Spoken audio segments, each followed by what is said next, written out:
Ô croix sacrée, tant d'un amour sans fin, tu portes en toi le poids de mon destin. Par ton sang versé, l'âme trouve pardon. Béni sois-tu, source de rédemption. Tu es la lumière dans mon cœur troublé. Ton amour m'éclaire, mon cœur apaisé. Quand tombe la nuit et s'enfuit le jour, en toi je repose, bercé par l'amour. Sous ta grâce infinie, je trouve abri, et ton pardon me fait renaître ici. Je marche en paix vers ton chemin de vie. Mon Dieu, que ta paix en moi soit bénie. L'Éternel dit à Satan: as-tu remarqué mon serviteur Job? Il n'y a personne comme lui sur la terre. C'est un homme intègre et droit, craignant Dieu et se détournant du mal. Job 1er, le verset 8.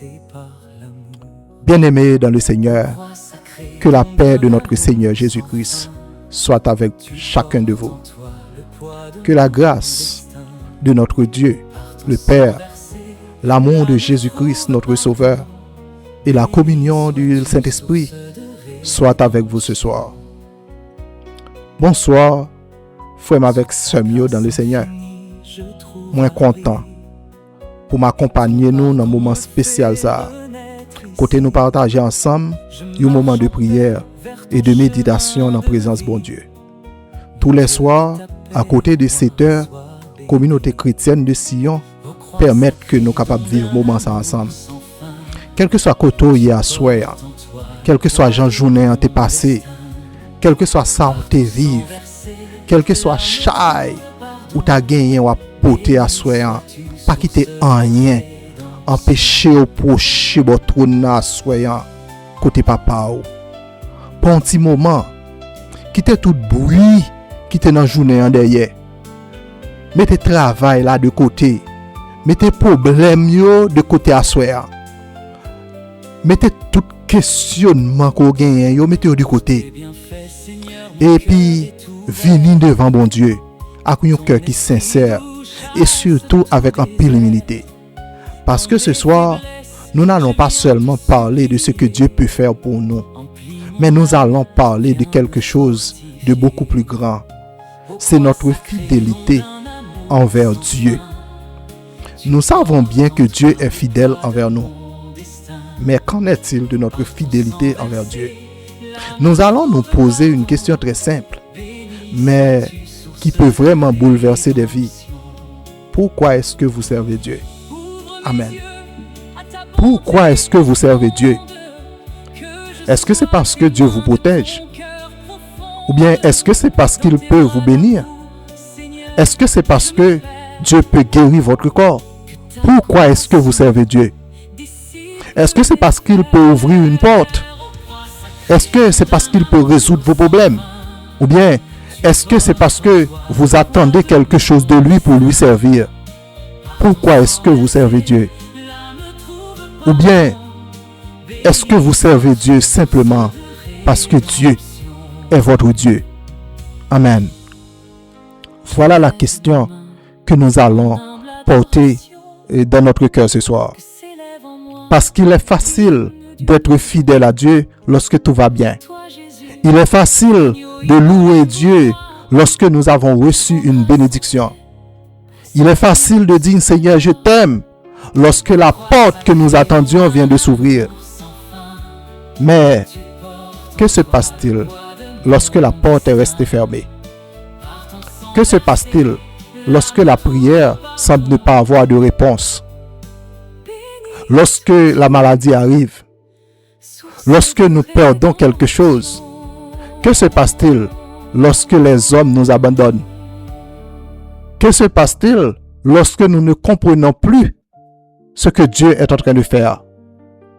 Est-ce que nous restons fidèles envers lui? Et c'est là que l'histoire de Job devient particulièrement profonde. Car dans le livre de Job, nous découvrons quelque chose d'extraordinaire. Satan accuse Job. Il dit en quelque sorte à Dieu, Job ne te sert pas gratuitement. Il te sert parce que tu l'as protégé. Il te sert parce que tu l'as béni. Enlève tout ce qu'il possède et tu verras s'il continuera à te servir. Et Dieu permet que Job traverse une épreuve terrible. Job a perdu ses biens, ses enfants, sa santé.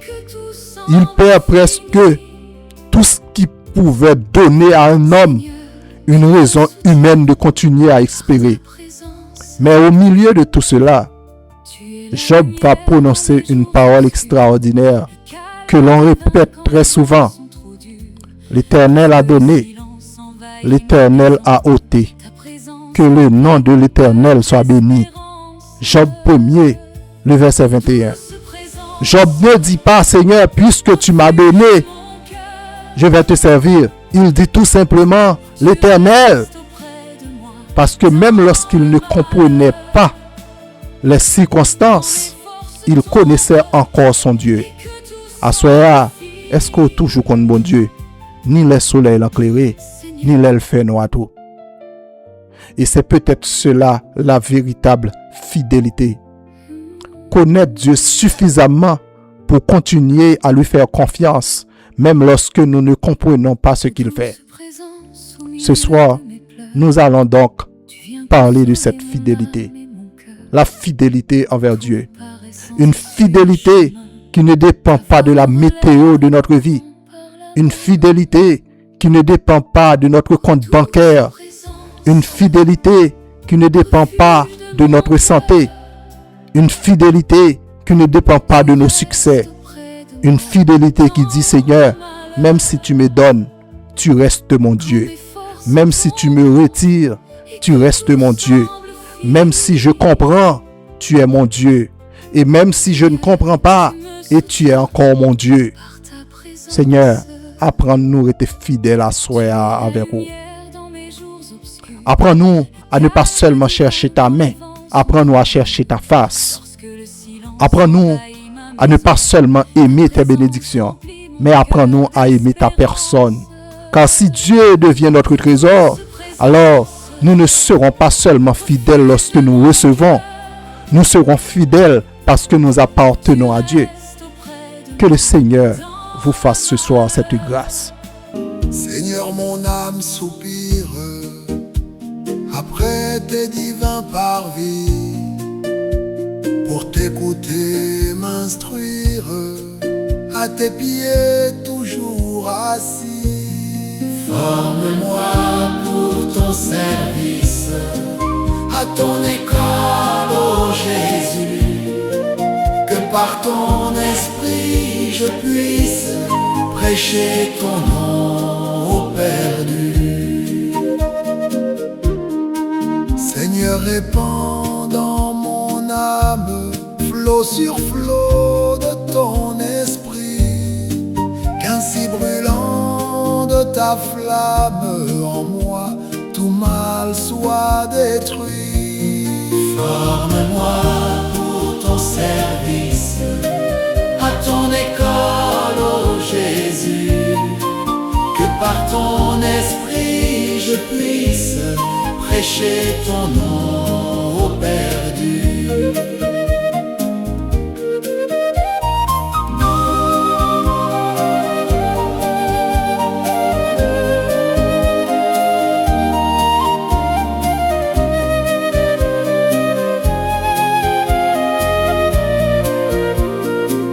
Dans tes parcs herbeux fertiles, nourris mon cœur affamé, qu'assis près des eaux tranquilles par toi, je sois transformé.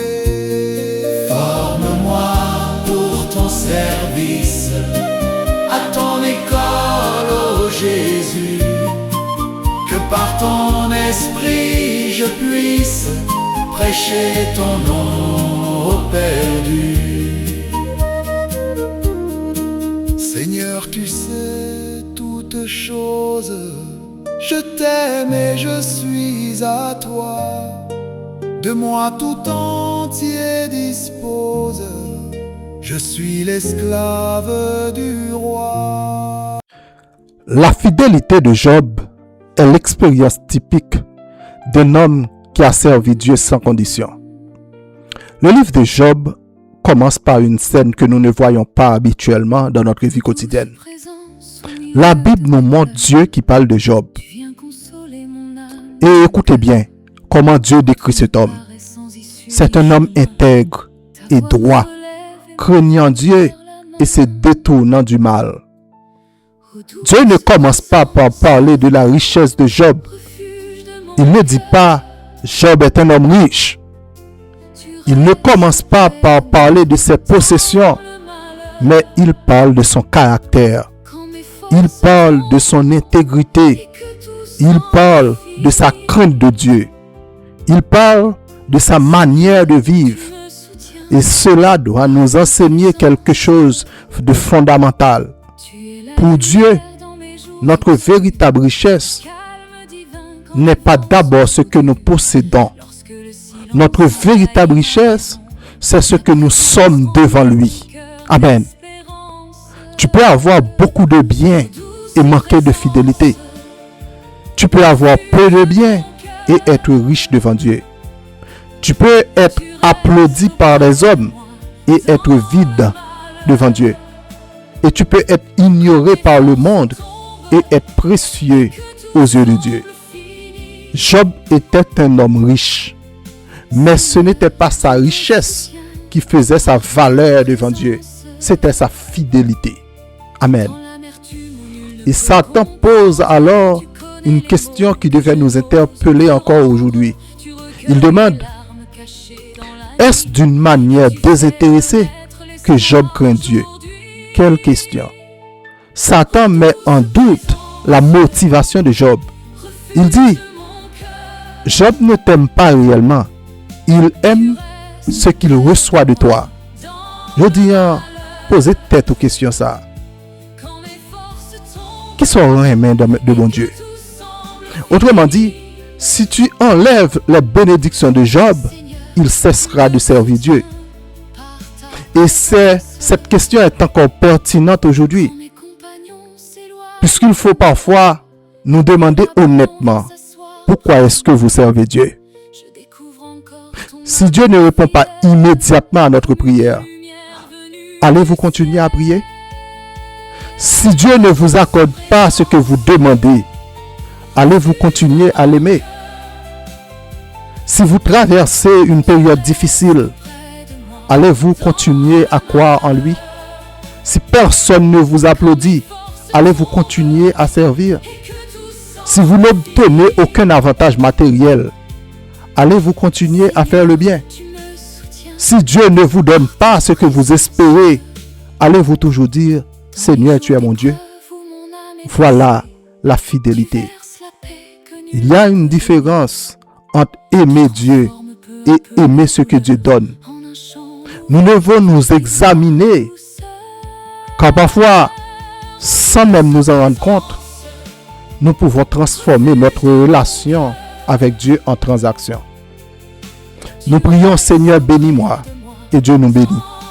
Nous disons: Seigneur, protège-moi, et Dieu nous protège.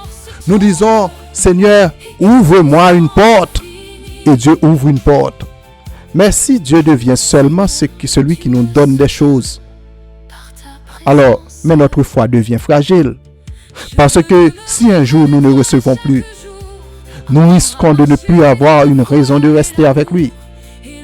Mais lorsque Dieu lui-même devient notre raison d'être, alors notre fidélité devient totale.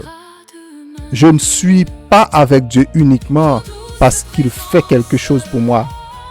Je suis avec Dieu parce qu'il est mon Dieu.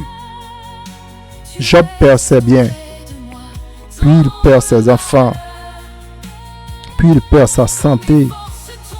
Il traverse une période où il ne comprend rien, mais pourtant, il ne renie pas Dieu. Il pose des questions, il souffre, il pleure, Il exprime sa douleur. Et cela est important. Parce que la fidélité biblique ne signifie pas que nous ne souffrons jamais.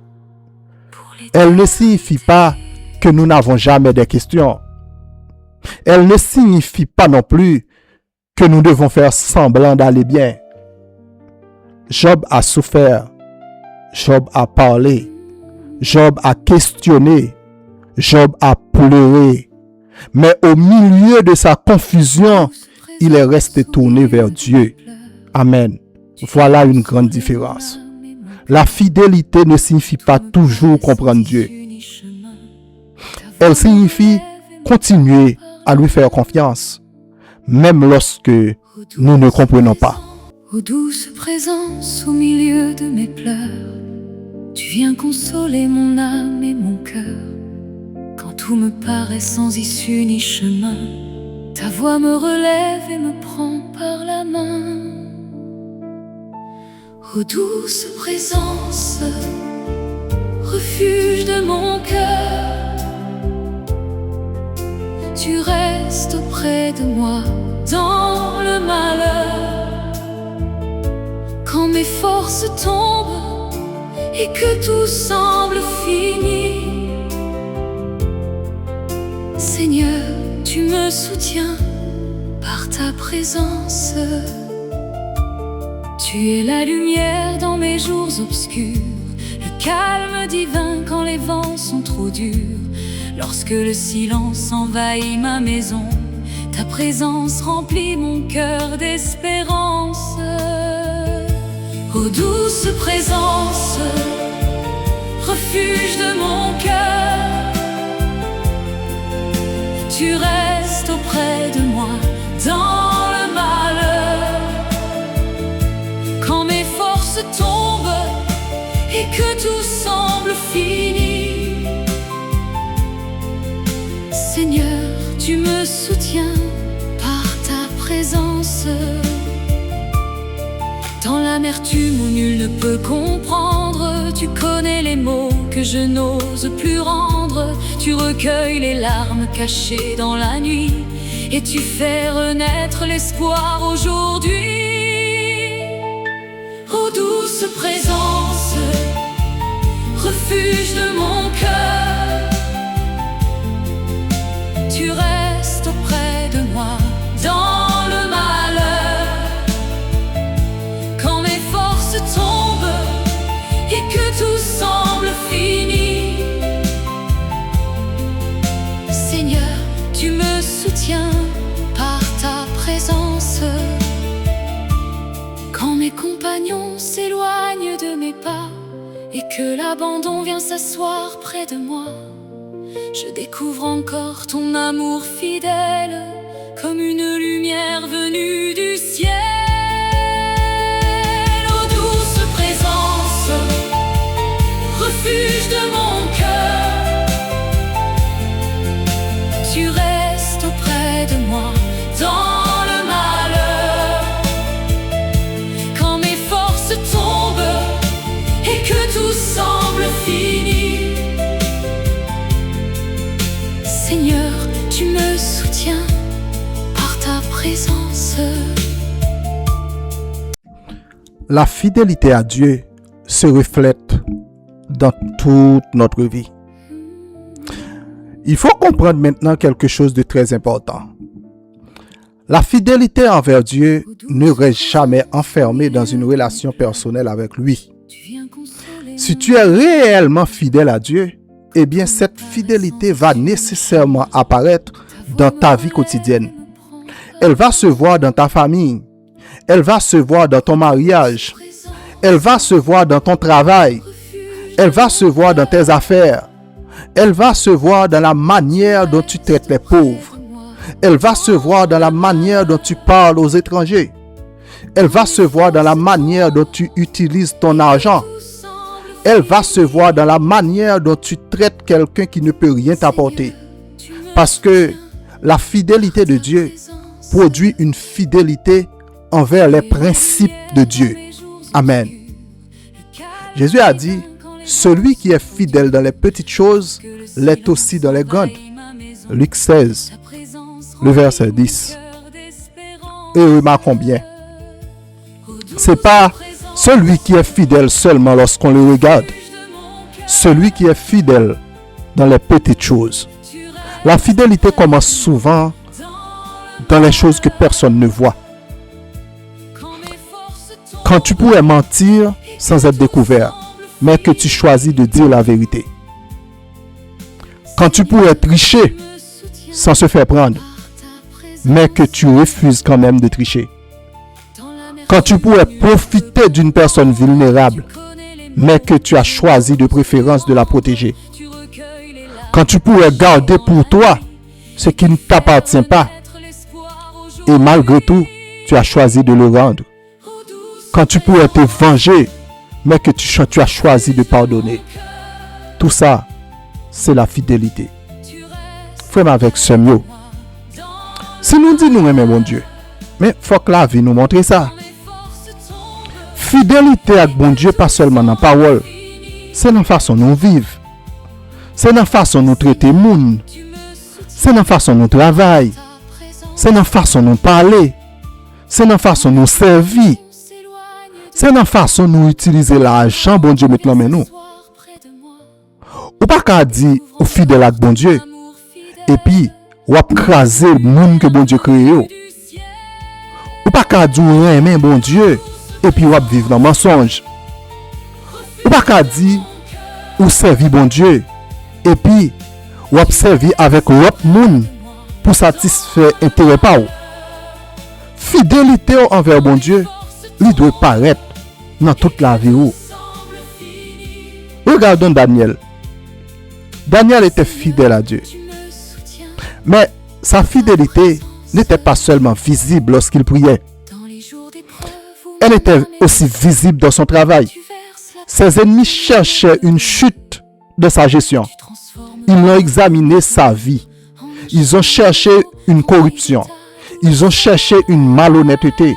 Mais ils n'ont rien trouvé. Pourquoi?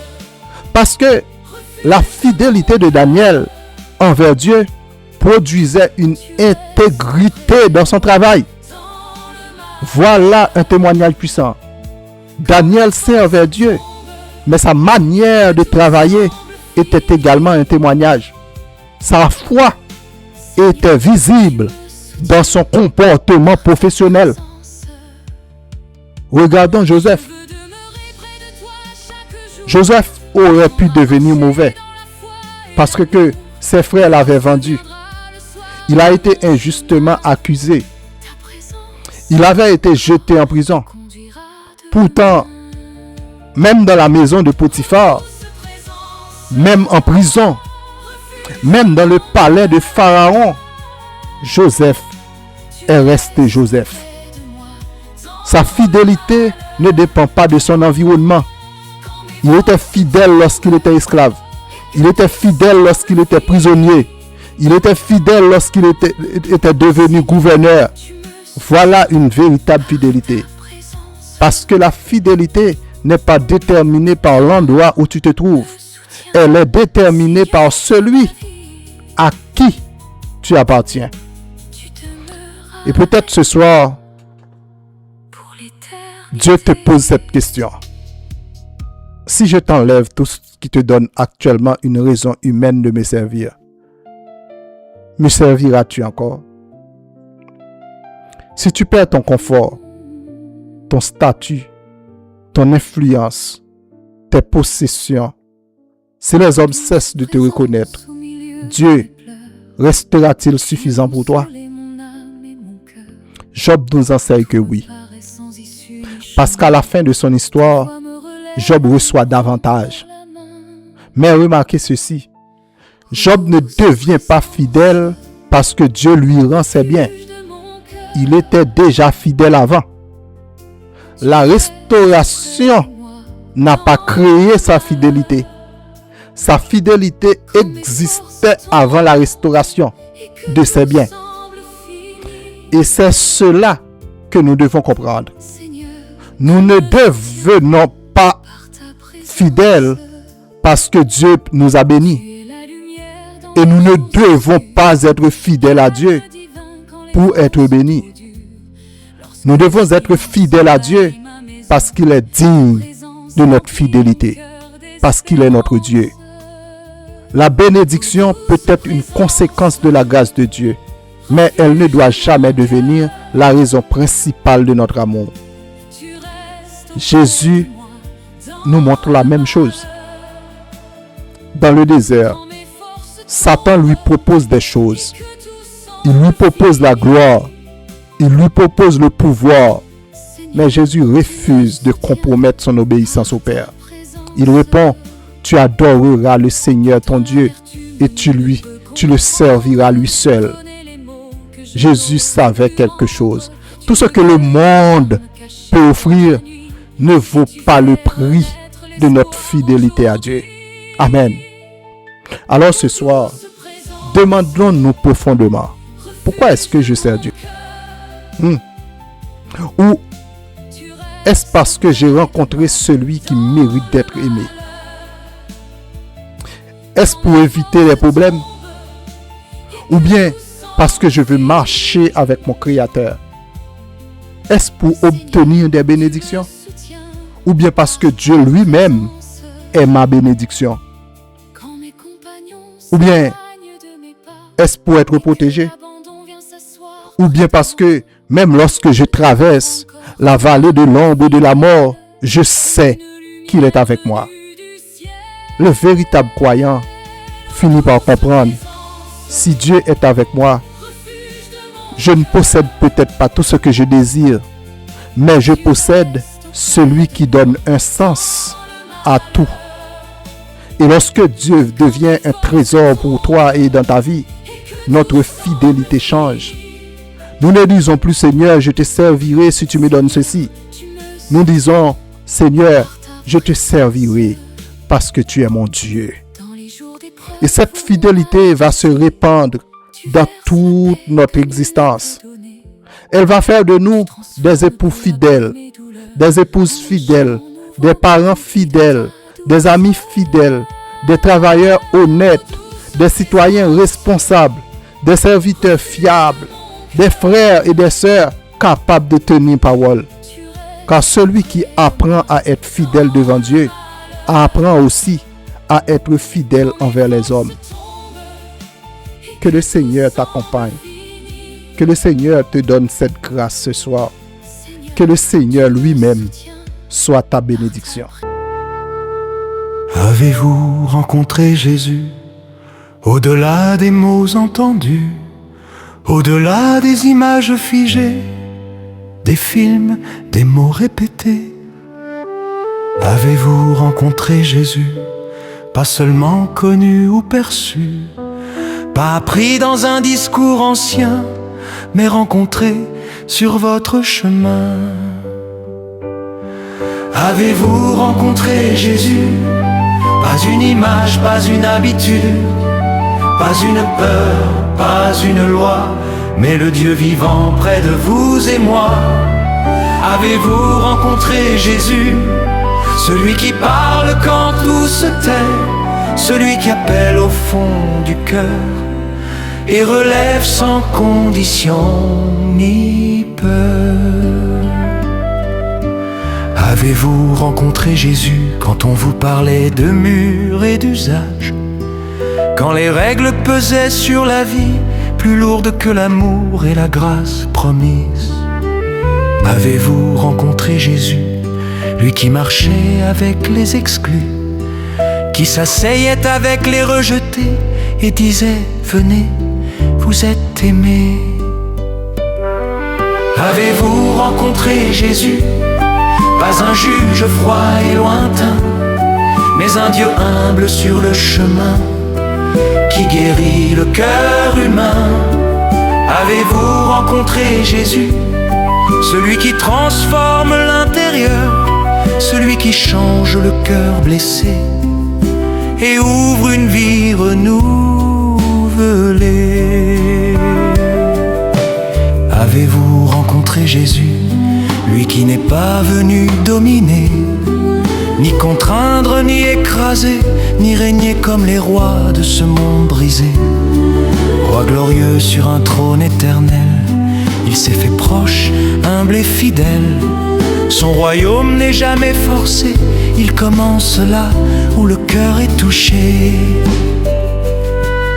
Avez-vous rencontré Jésus? Pas une idée, pas un discours, mais une vérité pleine d'amour qui transforme jour après jour. Avez-vous rencontré Jésus? Présent dans le temps d'aujourd'hui, marchant au rythme de chaque pas, disant la vie commence ici-bas. Avez-vous rencontré Jésus quand le passé parlait plus fort, quand les erreurs criaient encore, quand l'âme semblait sans ressort, la vérité dite sans condamner, la grâce offerte pour se relever, un cœur nouveau à recevoir, une espérance pour l'avenir à voir. Avez-vous rencontré Jésus dans la parole quand elle est vécue, dans l'amour donné chaque jour, dans la miséricorde sans détour? Avez-vous rencontré Jésus dans la simplicité d'une vie nue, dans le pardon, dans la vérité, dans chaque geste d'amour posé? Avez-vous rencontré Jésus? Car là où l'amour est vécu, là où la grâce prend sa place, sa présence demeure et ne s'efface.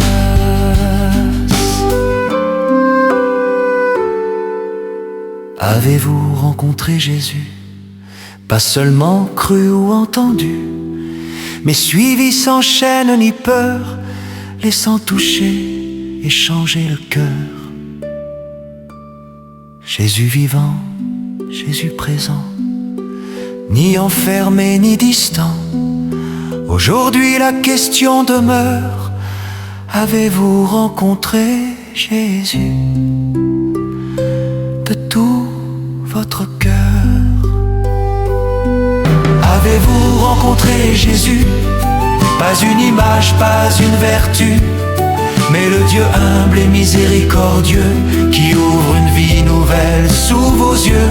Rencontrer Jésus pour de vrai, c'est vivre l'amour chaque jour qui naît et marcher librement dans sa voie, car il est vivant. Père éternel, nous venons devant toi ce soir avec humilité. Nous venons devant toi comme des hommes et des femmes qui reconnaissent que tu es Dieu. Tu es notre Créateur. Tu es notre Père. Tu es notre refuge. Tu es notre force. Tu es notre espérance. Et ce soir, Seigneur, nous voulons commencer par te dire, nous ne voulons pas seulement ce que tu peux nous donner, mais nous voulons toi. Nous ne voulons pas seulement ta main, mais nous voulons ton cœur.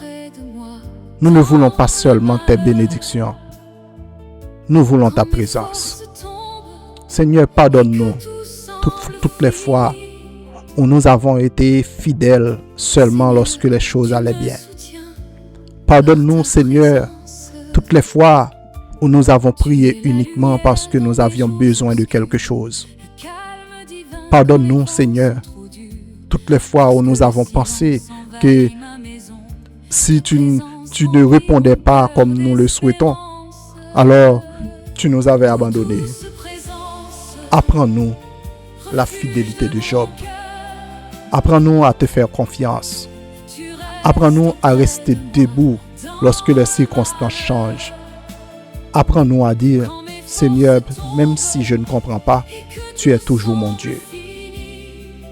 Père éternel, nous te demandons de nous purifier nos motivations. Montre-nous pourquoi nous te servons, Seigneur. Si nous te servons par intérêt, transforme notre cœur. Si nous te servons par peur, donne-nous une véritable connaissance de ton amour, Seigneur. Si nous te servons uniquement pour être bénis, apprends-nous à trouver notre joie en toi. Si nous te servons pour être vus par les hommes, rappelle-nous, Seigneur, que tu regardes le cœur. Fais de nous des hommes et des femmes fidèles dans le secret. Fidèles lorsque personne ne regarde. Fidèles lorsque personne ne remercie. Fidèles lorsque personne ne nous applaudit. Fidèles dans les petites choses. Fidèles dans nos familles. Fidèles dans notre travail. Fidèles dans nos paroles. Fidèles dans nos engagements. Fidèles envers les personnes qui nous font confiance. Seigneur, nous te demandons de nous donner le caractère de Christ. Que notre fidélité à toi produise en nous une vie droite. Que nous soyons honnêtes dans nos affaires. Que nous soyons justes envers les faibles. Que nous soyons miséricordieux envers ceux qui souffrent. Que nous soyons fidèles dans nos mariages.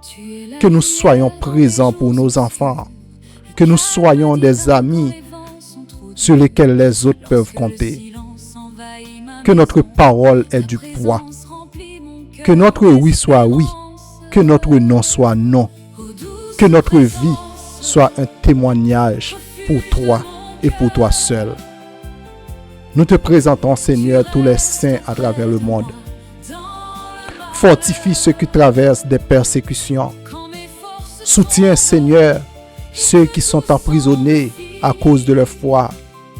Console ceux qui ont perdu des proches. Fortifie ceux qui sont malades. Relève ceux qui sont découragés et restaure ceux qui sont tombés. Que ton Église demeure fidèle à Jésus-Christ, à sa parole, à son enseignement. Nous prions, Seigneur, pour les malades. Visite ceux qui souffrent dans leur corps. Visite ceux qui sont dans les hôpitaux. Visite, Seigneur, ceux qui sont dans leur maison. Ceux qui pleurent dans le secret. Accorde la guérison lorsque cela est de ta volonté. Accorde la force. Accorde la paix. Accorde la sagesse aux médecins et à ceux qui les accompagnent. Nous prions, Seigneur, pour les veuves, les orphelins, pour les pauvres, pour les personnes abandonnées, pour ceux qui n'ont personne vers qui se tourner. Seigneur, fais de ton peuple un instrument de fidélité envers eux. Que nous soyons pas seulement des personnes qui prient pour les autres, mais que nous devenions aussi des personnes qui agissent. Donne-nous des mains pour servir, des pieds pour aller, des oreilles pour écouter et des cœurs pour aimer, ô Éternel. Nous te présentons, Seigneur, la communauté chrétienne de Sion. Seigneur, garde cette communauté fidèle à Jésus-Christ. Que nous ne cherchions jamais notre propre gloire. Que nous ne cherchions jamais à construire un nom pour nous-mêmes. Que nous ne cherchions pas, Seigneur, à créer des intérêts ici-bas pour nous-mêmes. Que nous cherchions seulement à servir ton royaume. Donne-nous une communauté fidèle dans la vérité, fidèle dans l'amour, fidèle dans la compassion, fidèle dans le service, fidèle dans l'éducation, fidèle dans le développement de notre environnement. Que nous comprenions que servir Dieu signifie aussi servir les hommes. Nous te présentons particulièrement, Seigneur, les sœurs Magdala, sœur Gousse, sœur Toto, sœur Yvon, sœur Bellina, sœur Daphné, sœur Andrise, sœur Philomène, sœur Linda, sœur Wita, sœur Yoldine, Seigneur. Remplis leur cœur de joie et de confiance, Seigneur. Nous te présentons, Seigneur, les frères Maman, frère William, Seigneur, frère William, Seigneur, frère William, Seigneur, frère Jean-Pierre, pasteur Juin, pasteur Aristide. Renouvelle leur force, Seigneur, et donne-leur, garde leur cœur dans l'humilité, Seigneur. Nous te présentons les familles Jean-Luc, la famille Laborde, la famille Basile, la famille Maxi, la famille Fénélus, la famille Achille, la famille Miguel, la famille Descollines, Seigneur. Que ta paix règne dans leur maison. Que les familles demeurent unies. Que les enfants soient protégés. Que les personnes âgées soient honorées. Que chacun puisse connaître ta fidélité, ô Éternel. Seigneur, nous te prions aussi pour tous ceux qui nous écoutent ce soir. Tu connais leurs besoins. Tu connais leurs inquiétudes. Tu connais leurs questions. Tu connais leurs combats. Mais surtout, tu connais leur cœur. Et ce soir, nous te demandons quelque chose de plus grand qu'une simple bénédiction. Accorde-leur, Seigneur, de te connaître. Donne-leur, Seigneur, de comprendre que tu es leur Dieu. Qu'ils puissent découvrir une foi qui ne dépend pas des circonstances, mais une foi qui tient debout dans la tempête. Une foi qui reste fidèle dans l'abondance, même comme dans le manque. Une foi qui dit, Dieu est Dieu, même lorsque ma situation change. Père éternel, Prince de la paix, Dieu tout-puissant, Roi des rois, Alpha et l'Oméga, fais de nous des hommes et des femmes fidèles, comme Job, comme Joseph, comme Daniel, comme Ruth, comme Abraham et surtout comme Jésus-Christ. Jésus-Christ qui est demeuré fidèle jusqu'à la croix. Lorsque nous serons tentés d'abandonner, rappelle-nous, Seigneur, ta fidélité. Lorsque nous serons découragés, rappelle-nous tes promesses. Lorsque nous ne comprenons pas, Seigneur, rappelle-nous qui tu es. Rappelle-nous que tu es notre Dieu. Et lorsque nous recevons tes bénédictions, garde-nous de t'oublier, Seigneur. Que nous ne soyons jamais plus attachés aux dons qu'aux donateurs. Que nous ne soyons jamais plus intéressés par ce que tu peux faire que par ce que tu es. Seigneur, tu es notre Dieu. Tu es mon Dieu. Tu es le Dieu de cette communauté chrétienne de Sion. Et parce que tu es notre Dieu, nous voulons te rester fidèles dans la joie, dans les larmes, dans l'abondance, comme dans le manque, dans la santé, dans la maladie, dans la réussite, dans l'épreuve. Tu es notre Dieu. Et c'est ainsi que nous te prions, Seigneur, avec foi, avec reconnaissance, avec confiance, au nom puissant de notre Seigneur et notre Sauveur, Jésus-Christ. Amen. Bien-aimés, avant de terminer ce moment de prière, souvenons-nous de cette vérité. La fidélité véritable ne se mesure pas seulement lorsque tout va bien. Elle se relève lorsque nous continuons à aimer Dieu, même lorsque nous ne comprenons pas. Que Dieu nous donne la grâce d'avoir une foi comme celle de Job. Une foi qui ne dépend pas seulement de ce que Dieu donne. Une foi qui repose sur Dieu lui-même. Pas que tes bénédictions sont plus importantes pour vous, parce que c'est bon Dieu qui baille bénédiction. Ne cherche pas seulement la main de Dieu. Cherche son visage, cherche sa face. Et que ta fidélité envers Dieu reflète partout où tu iras. Dans ta maison, dans ton travail, dans tes relations, dans tes affaires, dans ton service, dans ta manière de traiter les autres. Que les hommes puissent voir en toi une personne fidèle parce que tu appartiens à un Dieu fidèle. Comme il est écrit, sois fidèle jusqu'à la mort et je te donnerai la couronne de vie. Apocalypse 2, le verset 10. Que l'Éternel te bénisse et te garde. Qu'il fortifie ta foi. Qu'il garde ton cœur fidèle. Qu'il t'aide à rester debout dans les bons comme dans les mauvais jours. Et que comme Job, tu puisses toujours dire, l'Éternel est mon Dieu. Passe une excellente nuit dans la paix et dans la présence de Dieu. Bonne nuit à tous. Que la grâce de notre Seigneur Jésus-Christ, l'amour du Dieu le Père et la communion du Saint-Esprit soient avec vous tous.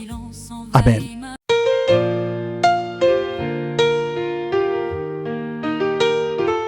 Je viens devant ta face, ô Seigneur. Un cœur brisé, rempli de douleur. Dans le silence, mon âme te cherche. Seigneur, écoute ma pauvre détresse.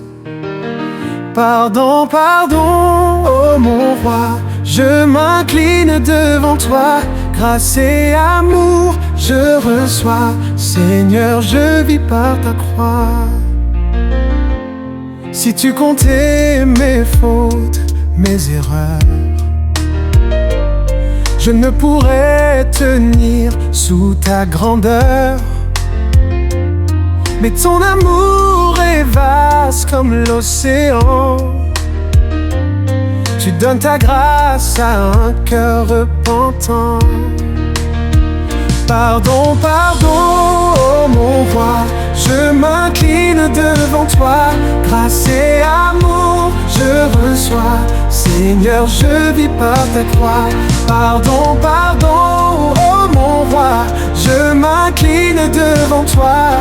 Grâce et amour, je reçois. Seigneur, je vis par ta croix.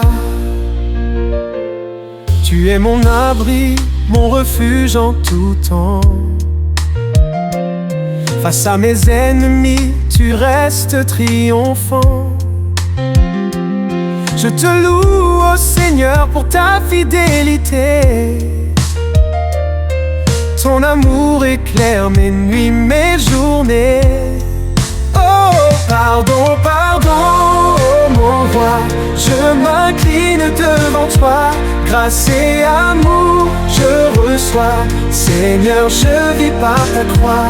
Pardon, pardon, oh mon roi, je m'incline devant toi. Grâce et amour, je reçois. Seigneur, je vis par ta croix. Seigneur, je vis par ta croix. Ton amour reste mon choix.